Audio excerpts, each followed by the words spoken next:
Class 6 इतिहास अध्याय 5 राज्य राजा और प्राचीन गणराज्य। फर्स्ट क्वेश्चन, आज से 3000 वर्ष पहले लोग किस प्रक्रिया के द्वारा राजा बनते थे? आंसर बी, यज्ञ करके। नेक्स्ट, असत्य कथन का चयन करना है। एक, अश्वमेध यज्ञ में एक घोड़े को स्वतंत्र छोड़ दिया जाता था और किसी दूसरे राजा ने रोका तो अश्वमेध यज्ञ करने वाले राजा से युद्ध करनी पड़ती थी। दूसरा, अश्वमेध यज्ञ करने वाला राजा बहुत ही शक्तिशाली माना जाता था। यज्ञ में आमंत्रित सभी राजा उसके लिए उपहार लाते थे। आंसर डी, इनमें से कोई नहीं, यानी कोई भी नहीं असत्य है, यानी दोनों का दोनों कथन सत्य है। नेक्स्ट क्वेश्चन, निम्न में से युद्ध क्षेत्र में राजा के सहचर कौन होता था? Answer A, Sarathi. नेक्स्ट, निम्नलिखित में से सही कथन को चयन करें। एक, यज्ञ के अवसर पर राजा के सारथी राजा की विजय तथा अन्य गुणों का गान करते थे। दूसरा, वैश्य और शूद्र जिन्हें पुरोहित शूद्र मानते थे उन्हें भी अनुष्ठान में शामिल किया जाता था। कौन सा कथन सही है? आंसर ए, केवल एक कथन सही है। नेक्स्ट, मिलान करना है। ब्राह्मण का काम है यज्ञ करना। क्षत्रिय ये युद्ध करना। वैश्य खेती करना और शूद्र तीनों वर्गों की सेवा करना। ऑप्शन सी सही है। नेक्स्ट, निम्नलिखित में से जनपद का शाब्दिक अर्थ क्या है? आंसर ए, जन की बसने की जगह। नेक्स्ट, निम्न में से जनपद के संदर्भ में गलत कथन का चयन करना है। एक, यहाँ लोग झोंपड़ियों में रहते थे और मवेशियों तथा अन्य जानवरों को भी पालते थे। दूसरा, लोग चावल, गेहूँ, धान, गन्ना, तिल तथा सरसों जैसी फसलें उगाते थे। तीसरा, लोग मिट्टी के बर्तन भी बनाते थे, इसमें कुछ धूसर और कुछ काले रंग के होते थे। कौन सा कथन गलत है?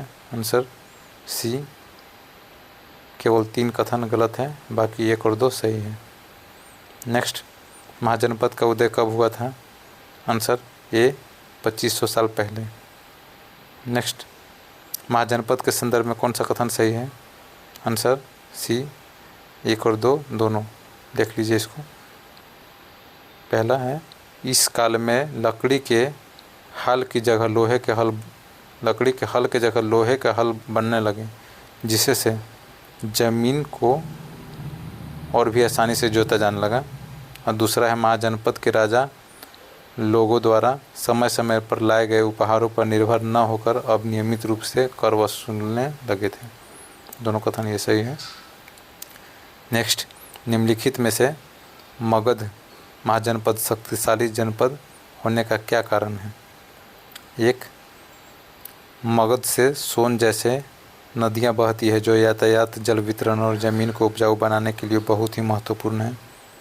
दूसरा, मगध के 2 शक्तिशाली राजा बिंबिसार और अजातशत्रु अन्य जनपदों को जीतकर क्षेत्रीय विस्तार किया। तीसरा, मगध की आधुनिक राजधानी राजगृह को बनाया गया। कौन सा सही है कारण है? आंसर ए, केवल 1 और 2 सही कारण है, तीसरा गलत है। नेक्स्ट, अजातशत्रु एक शक्तिशाली राजा था। आंसर सी, मगध का। नेक्स्ट, सिकंदर कहाँ का राजा था? आंसर ए, मैसेडोनिया का। नेक्स्ट, सिकंदर ने भारत पर कब आक्रमण किया? आंसर बी, 2300 साल पहले। नेक्स्ट, सिकंदर मिस्र और पश्चिमी एशिया के राज्यों को जीतते हुए भारतीय उपमहाद्वीप में किस नदी के किनारे पहुंचा? Answer C, Beas. नेक्स्ट, निम्न में से वजिर संघ की राजधानी कहाँ थी? Answer B, Vaishali. नेक्स्ट, वजिर संघ के संदर्भ में सही कथन क्या है? एक, इसकी राजधानी वैशाली। दूसरा, विश्व के एकमात्र संघ जहाँ गणतंत्रात्मक शासन व्यवस्था था। तीसरा, इस संघ के भाषाओं में स्त्री, दास और कमकार भी इन सभा में भाग लेते थे। चौथा, वजिर संघ का यह वर्णन दीघ निकाय से लिया गया है। कौन सा कथन सही है? आंसर सी, 1, 2 और 4 कथन सही है। नेक्स्ट, अजातशत्रु ने वजिर संघ पर आक्रमण करने से पहले किस मंत्री को बुद्ध के पास सलाह लेने के लिए भेजा? आंसर बी वस्कार। आज की वीडियो में ये टॉपिक समाप्त हुआ। मिलते हैं नेक्स्ट वीडियो में। धन्यवाद।